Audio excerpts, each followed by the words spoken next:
gwapong anak ni Mama Nancy, ang nag-iisang malaki, si Kuya Big, ang magbibigay ng kanyang memories with Mama Nancy.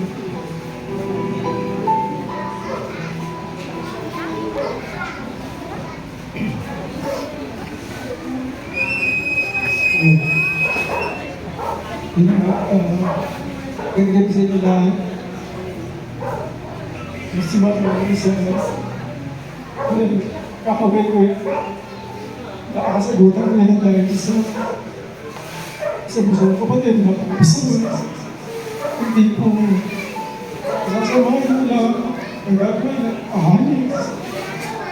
Susunod siya. Yung isa, kahit kita ko pinagagawa ko nila. Ako talaga yung isip mo. Kahit anong isa, pinapagalitan ko doon. Hindi ko nakakataon na sa mga nito. Sino ko yun? Yung sinasabi ka para din sa akin. Kaya minsan, pinasasok naman kayo. Pasensya. Sorry po. Kaya alam mo nasasabi yun. Kasi minsan, parang ngayon bibigyan na kayo. Pero para sa akin, okay lang yung magtatawag ko. May oras wala na. Ito yung isang nakarang araw. Kaya kinukulit ako na tatawa ko na yung baba. Mas tinatanong ako kayo. Kung kumain ba kayo, sabihin ako. Pero yung pala hindi. Tapos ito yung webes na napunta na ako ng barangay ko na pinag-get ang ambulansya. Pero sabi ko, kapatid ko, wala na.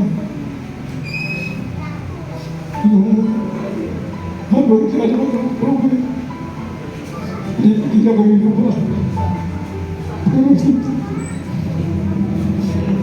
ba? Kapag sa bahay, wala talaga pinigisip pa namin ni Papa. Pero wala. Pag-asa naman yan. Ano masaya ka rin, hindi ka rin naman ba? Sana gabayan din kami. Mga apo mo. Gusto natong kapatid. Gusto natong kapatid. Sana bago yung isip mo. Sana pag-di pa rin ako yan. Ang na ako. Yung naman ko rin sila.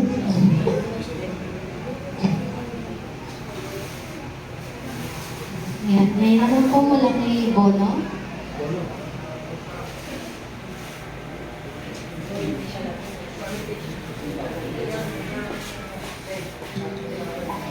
Magandang gabi po sa lahat.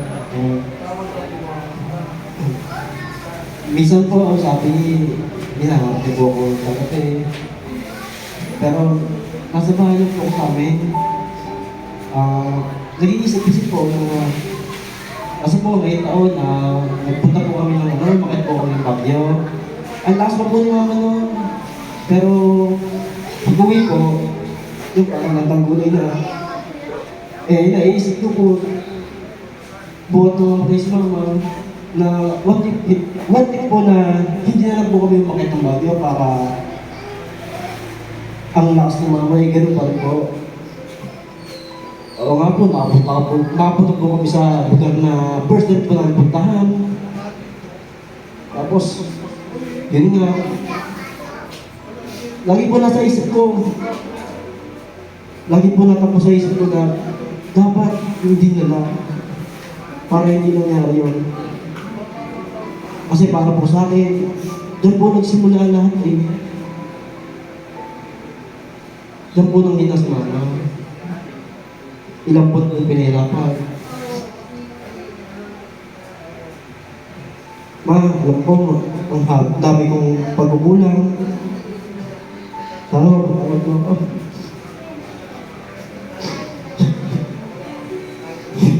Hindi ko na bilang yung tulong ng kami sa akin sa pamilya ko. Dahil di ba pa, pag-init, yan, lahat ng tao, walang pagkukulang kita. Sinilong ko,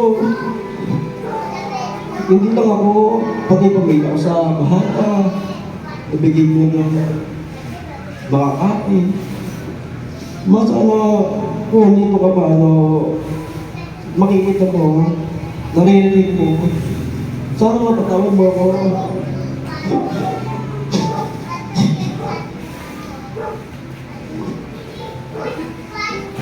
Tinatawagan ko naman po si Mama ang nagtungkol sa mga.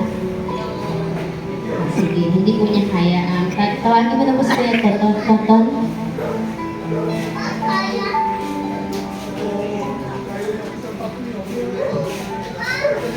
Good evening sa lahat ng pumunta. Ang masabi ko lang. Maraming salamat sa lahat ng tulong na binigay mo sa akin. Alam ko, minsan, may tabuhan tayo, pero hanggang doon lang yun.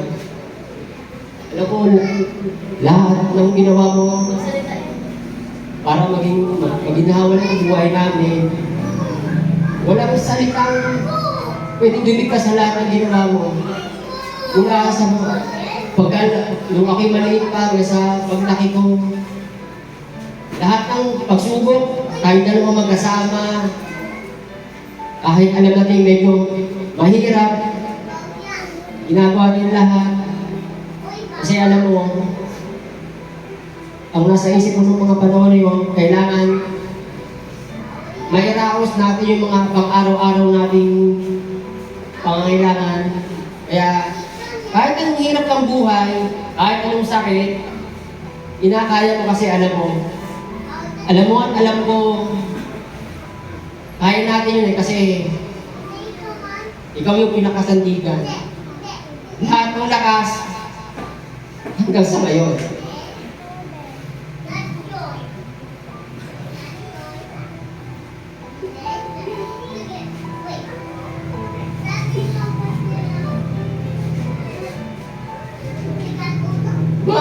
Mahal kita, ma.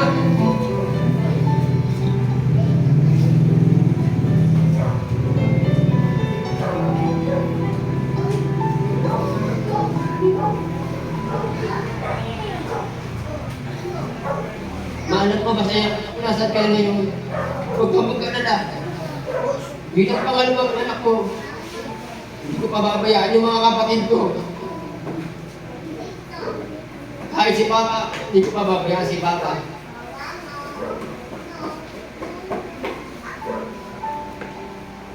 Mahal na mahal kita, ma.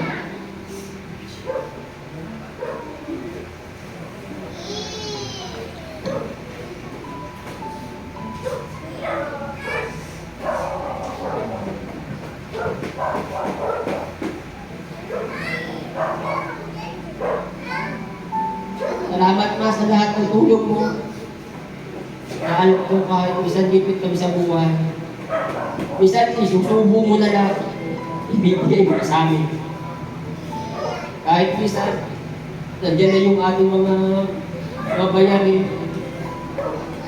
Inuuna mo pa kami. Kasi alam mo naman, bilang ina, walang ina o magulang, makikita mo sasaktan ng mga anak niya. Kaya ma,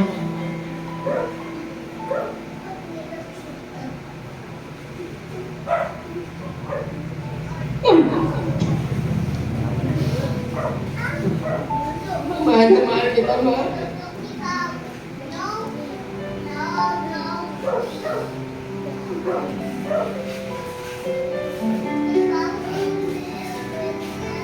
Maraming salamat.